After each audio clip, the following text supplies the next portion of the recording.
Here's a manual on how to speak to Jade. Assumptions is the killer of communication. Good communicators are normally people that give a shit. Communication is a form of self-love and self-respect.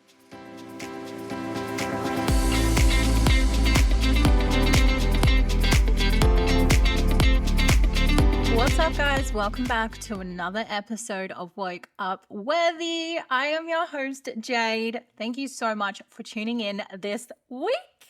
Today, we're going to talk about something that shapes every relationship, whether that's romantic, friendships, your family, your co-workers, and that's communication. The kind that's clear, honest, and it's yours to own. I guess this topic really matters, especially for your self-worth, your confidence. It's good to understand that communication is forever evolving. It's a skill that you will never get perfect, and you should always be adapting. It really depends on who you're communicating with, whether like what you change within your communication and how you adapt your style of communication. However, there will always be a foundation of your preferred communication for yourself, and that's how you give communication and how you receive communication. I'm going to be taking you through really important points throughout, including what communication is, I guess the dangers of assumptions, different communication styles, and I just want to clarify as well what good communication is, quote unquote good, open to interpretation, how to practically communicate, and I guess you guys can reflect after this in terms of what are your communication habits? How do you communicate? Have you been communicating efficiently? Is it good enough? What can you improve? How can you improve? And then some extra resources for you guys to take away and think about. So I want to preface by saying that you need to take responsibility for your voice. Communication isn't about talking and having your say. That's not all it is. Obviously, that's a very important part of communicating, but it's about taking ownership and clarity around your communication and how you're communicating. What we learn in coaching is outstanding communication is listening without the intent to respond. So if you're the person that's listening, if you have internal dialogue that's already thinking about how you want to reply and what you want to say, you're not actively listening. You are not being a good communicator. So two sides of communication. One is actively listening, and the other is taking ownership on how you communicate, how you speak, the way that you say your words, taking ownership on how it's maybe coming across to the other person. How are they going to receive this? How are they going to interpret what I'm saying? Am I saying it clearly? Things like that. So a lot of what people don't understand is assumptions will kill communication, and we will go into this next in a little bit more depth. But taking responsibility for your communication and your voice comes down to not assuming that the other person will get it, quote unquote. They're not going to get it. So say what you mean, not what you hope they'll pick up on. Be absolutely transparent and honest. The best communication is honest communication. Leave no gray area where you hope that they'll figure it out on their own. Leave no gray area where it can be misinterpreted. Just say what you fucking mean. Say what's on your mind. Respectfully. That's a whole other side of it. But don't never assume that the person can read your mind or understand or get what you're saying. Every single person operates differently. So a big part of communication is teaching people how to treat you. And the way that you do that is clearly expressing your needs, your boundaries, what you do like, what you don't like, what you value. And especially when people are just getting to know you and in the early stages of relationships, people don't know what you like. They don't know how to treat you or how to behave around you. And you have to communicate and articulate that clearly. You're pretty much telling them, here's a manual on how to speak to Jade. Here's a manual on how to treat and behave around Jade. Here are my boundaries. So unless you're communicating that effectively, you have to take responsibility and ownership that the other person may not be aware of that, because you should be communicating it. Never assume people know. Biggest takeaway from this first point is if you don't own your voice, someone will define it for you. Someone will speak for you. Someone will assume on your behalf. Someone will tell your narrative. Take ownership back of your voice and communicate better. Communication is the first step in being aligned with yourself, feeling heard, putting yourself out there, understanding who you are and valuing yourself and your self-worth starts with communication. You are your own biggest cheerleader. And if you're not communicating yourself and speaking for yourself on behalf of yourself, you are leaving yourself open to criticism and being hurt and being let down. Speak up for yourself and improve your communication. Let's go into the dangers of assumption. I will say this hand on heart, like the similar saying where they say that comparison is the thief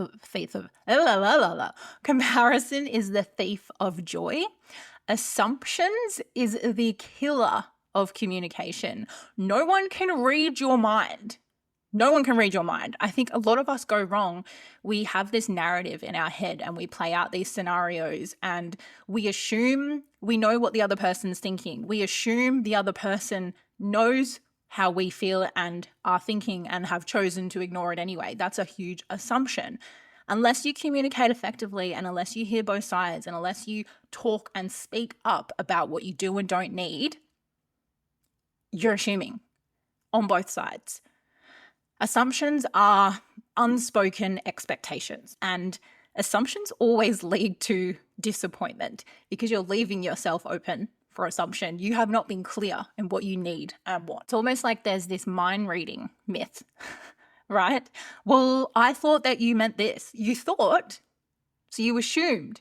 You assumed that I was aware of this. You assumed you knew what you were thinking and feeling. You assumed that I had already done this or thought this. Assumption will kill communication. How many times have you guys been in an argument, like in a relationship or with a friend, and you're both quiet, you're ignoring each other, you go days without speaking because I can't believe that she didn't show up at this thing, or I can't believe that she's been saying this about me, when you haven't actually communicated to the other person and checked in and gone, hey, like, what's your side of things? How are you feeling? How did we get to this point?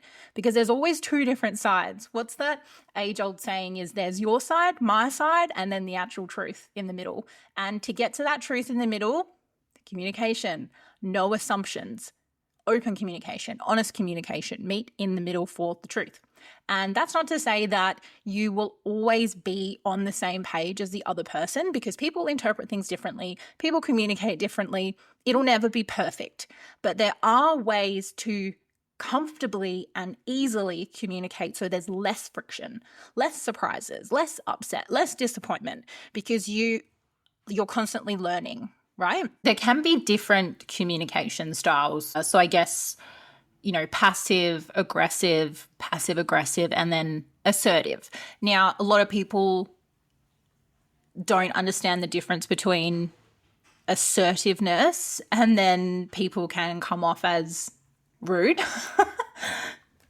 There's a huge difference between someone being assertive. Assertiveness comes from the confidence and self-worth to speak your truth or say what's on your mind. But I guess you have to be assertive requires that environment of comfort and no judgment. Definitely in relationships and friendships. But I guess there's that fine line for assertiveness where people can come off as cocky or aggressive or dominant. The dominant communication being people talk over you, people don't hear you clearly, people gaslight you. That would be leaning more toward aggressive communication, or perhaps passive aggressive communication as well. And then the passive communication being not really speaking about what's on your mind because you don't feel heard, perhaps, or not speaking your mind, passive in terms of not speaking up or not speaking your truth, going with the flow, like people pleasers would be more passive communication styles.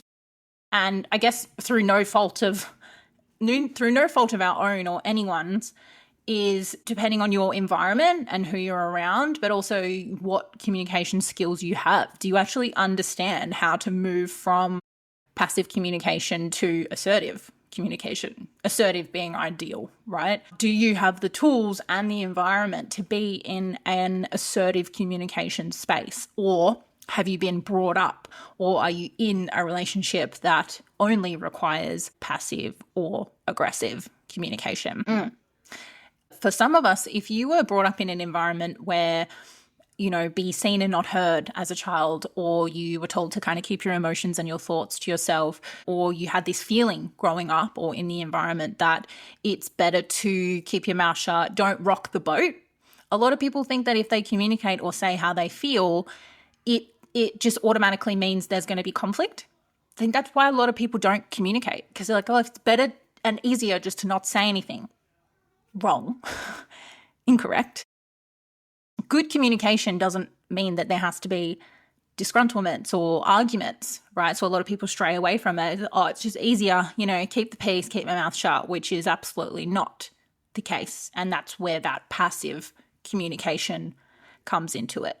The assumption or the ideology that speaking means conflict is absolutely incorrect, and people need to move past that. If you're communicating effectively, then you're doing it assertively and it's good communication. You are supposed to, it's okay to have different opinions. You just need to communicate them. It's okay to feel differently and think differently, but communication and meeting in the middle is where that assertiveness comes into play. Then we look into, each person interprets tonality different. Each person interprets body language and words differently. Some people swear, some people don't. Communication can be based around their belief systems and their ideologies and how they were raised and culture, and so much goes into it. And if you're not communicating where you're coming from and why and how, that's where assumption comes in, because not everyone thinks like you. Not everyone was raised like you. Not everyone has the same skill or education level as you. That's why communication's really difficult over text, I think, because a huge part of communication is reading body language, is hearing someone's tonality. You can misinterpret and assume that someone is speaking completely in a different way or saying something in a completely different way just because you can't hear their tonality. And because you can't hear their tonality, you are assuming, or you're trying to make sense of what's being said in your own interpretation. And the missing gap of lack of tonality, lack of visual body language cues, you have to fill the gaps yourself. And that's where that misinterpretation happens. So obviously there's not always going to be an opportunity for face-to-face communication or over the phone communication, but ideal communication comes down to being present, seeing body language, hearing tonality, things like that, picking up on little cues in body language, shifts in body language, shifts in tonality, right? Especially if there's that different upbringing, or in some cases trauma will definitely change how you perceive communication and how people are talking to you, because that's just your view. Unfortunately, your view and your map of the world is based off of trauma or something that's significant happened in your life. That's why everyone interprets communication differently, because we all have different things that have brought us to this place. You don't have control over why you communicate like this or what has happened to you in your life for you to think this way, therefore communicate and interpret others' communication this way. But what you can control is improving that skill of communication and improving your understanding of others, and that open-mindedness to connect and understand people in different ways. If you do that, then your communication gets better. Good communication has to have that open-mindedness. If we want to establish what quote-unquote good communication is, it can be clear, respectful, timely, and aligned with your truth. When we say timely, this is something that some people may not always agree on. Some people, if let's say you've had an argument for whatever reason, some people's ideology of timely communication and talking things through, they need that break. They need that time to sit with those thoughts and process what's happened and then communicate effectively, which is great because we often don't want to communicate from that place of emotion, especially if we're angry or upset. it's harder to process your thoughts and therefore harder to articulate what you actually think or want to say or interpret. And on the other hand, some people are like, they're saying, we can't go to bed angry. Like, we have to sort it out, right? And communication for both people, there needs to be respect for how people communicate differently, but how do we also meet in the middle and make this work? And that's how do we make this? How do we mesh this? How do we mesh this and make it work for both of them? Right? A huge part of communication is listening. And if you don't get that right in the first place, like your active listening skills, it doesn't matter what you say. Both people need to feel heard. Both people need to actually have a safe space to communicate without judgment or interruptions or assumptions. So listening is just as important as talking. There's a two-way street for both. Both people speak. Both people have to feel listened to. And that's active listening, not just being quiet whilst you're thinking about what you want to say to the other person. I think there's a power in asking clarifying questions instead of, one, assuming, but two, reacting. And not reacting can be very difficult, especially if you're like a fiery, emotional person. But this is where not assuming comes into play. They've said something and you feel like you're possibly interpreting it the way that it wasn't intended, or you don't actually understand what they're trying to say. Instead of assuming or reacting, ask more questions. Can you elaborate, or can you tell me what you mean when you said this? Give me an example. Or I don't quite understand and I want to understand further where you're coming from or how this side went for you. Like, what's your side of things? How did it make you feel? How have I contributed to making you feel like this? More questions. Questions in communication are good because what does questions do? It takes out that space for assumption, because we're not filling the gaps for each other in our own minds. You're asking more questions because you have to base it on facts, not both of your individual thoughts. What some of my clients say, what I've kind of taught them to think in the moment is, when something happens, we kind of spiral in our mind, right? Like, think of the worst case scenario. We often play out these scenarios in our mind and we're trying to interpret or assume what the other person is thinking, how we got to this. Oh, they're a horrible person, blah, blah, blah. If you feel like an emotional reaction, you can always base it on, is this based on a thought or is this fact?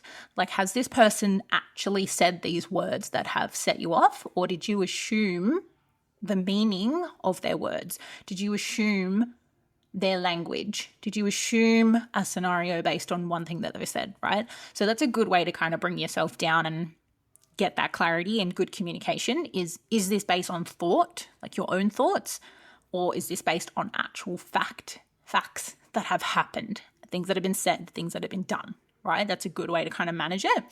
And encouraging and inviting the difference between responding and reacting, which is very difficult when it's like emotional communication, like during a fight. Obviously, emotional creatures were going to react, but a lot of people are like, oh, I don't want to fight with you.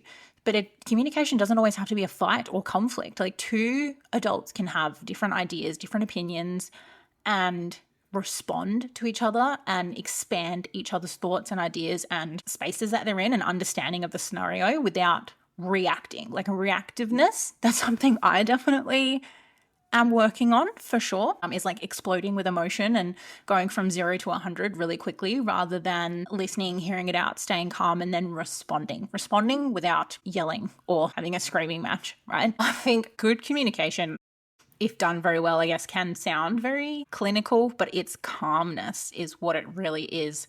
Like, it can be slow.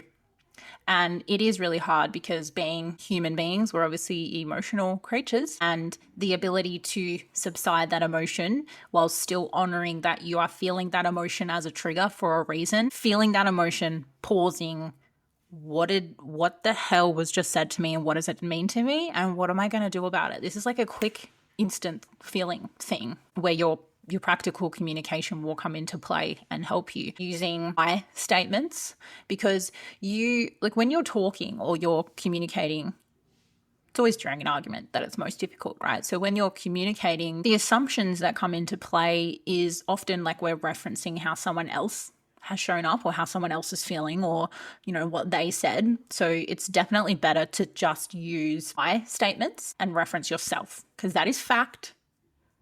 Unless you're talking about someone else's thoughts, that's an assumption, because you don't know. You don't know what's in their head. That's why we're communicating. So using I statements like I feel instead of blame. Blame is a big one that comes into play with conflict normally. And mirroring back what you've heard. Doing this is super powerful because, again, listening is such a big part of communication. So if you're repeating back exactly what someone has just said to you, it's like they get this sense of, oh, great, like they understand me. I feel heard and seen. And that doesn't necessarily mean that you're agreeing with them. That is not agreement. That's acknowledging I hear you, I see you, and you're repeating it back so that it's absolutely clear. Absolutely clear. Hey, this is how I've interpreted what you've just said. What you've said is this. Is that correct? Like, have I misunderstood that? Are we not on the same page here? And it definitely gives you both that space to go, not really, let me elaborate further, or yeah, thanks for listening, 100%. And going back to the topic of active listening, pausing before responding, especially when emotions are high. And hand on heart, this is something that I've not nailed myself and probably won't. Not blaming my ADHD, but it's a part of it, is how do we as emotional creatures honor the feelings that are coming up for us? Because what I teach and what I believe in is that emotions are triggers. Emotions are triggers for something. So how do you honor that trigger and how do you honor the emotion that's coming up, but feel it, park it, and respond instead of react?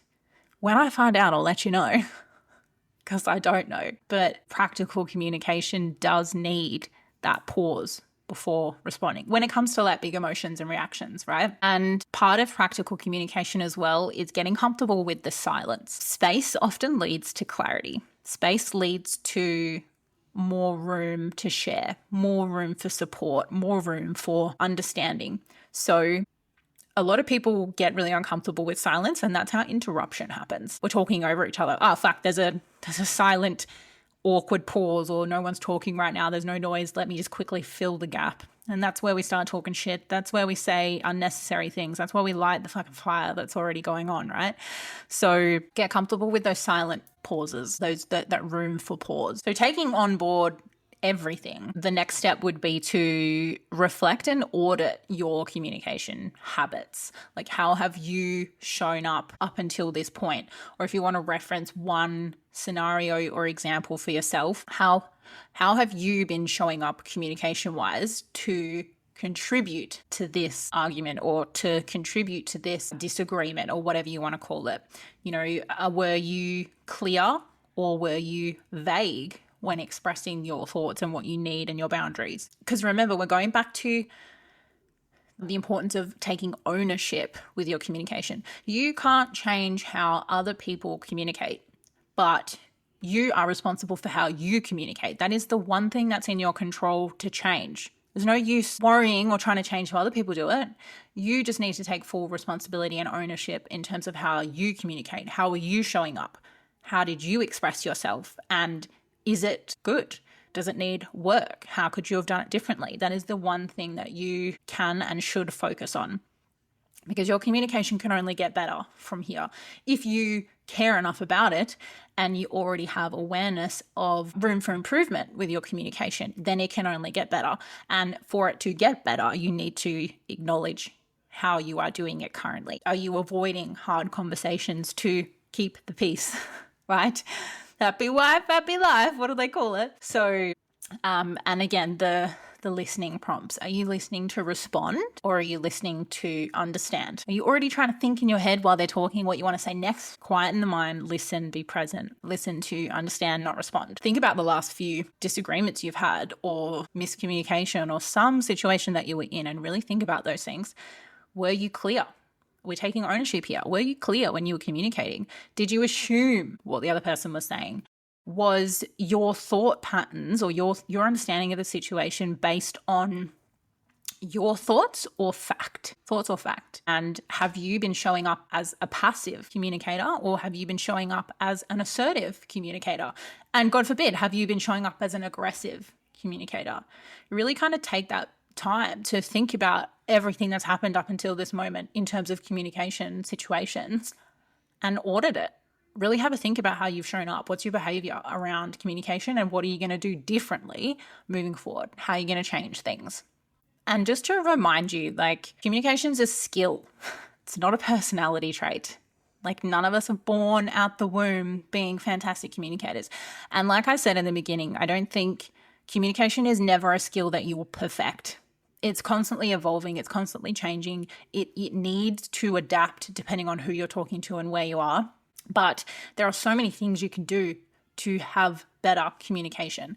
And good communicators are normally people that give a shit about how they're communicating. They want to improve. They want to do better. They realize that, hey, like maybe my shit communication has affected things in the past, like relationships or opportunities or friends. So good communicators are normally people that have taken the time to take ownership for their own stuff, their own scenarios, their own experiences, and gone, I want to do better. I want to be better. How can I improve? How have I shown up and what can I do differently? If you come into it with the understanding that communication is a form of self-love and self-respect, are you using your voice for yourself? Are you your biggest cheerleader? Are you standing up for yourself? Are you communicating your boundaries properly, your needs properly? If not, let's work on it. Let's fucking get better, because no one can speak for you and you definitely don't want people to speak for you. So if that's a good indication and motivator for you to improve your communication, is it's a form of self-love. How much are you respecting yourself right now? If you're not communicating greatly, it's probably a sign that you should step it up. Respect yourself more. Like, you are worthy of good conversations, good communication. Like, I guess a good way to think of it is, if they can't read your mind, give them your voice. Tell them exactly what it is. What do we say? Give them that manual. Where in your life do you need to speak more clearly and be more honest with yourself, but also other people? All right, guys, that is it. Thank you so much for tuning in this week. Jump on into wherever you're listening. Give it 5 stars, because why not?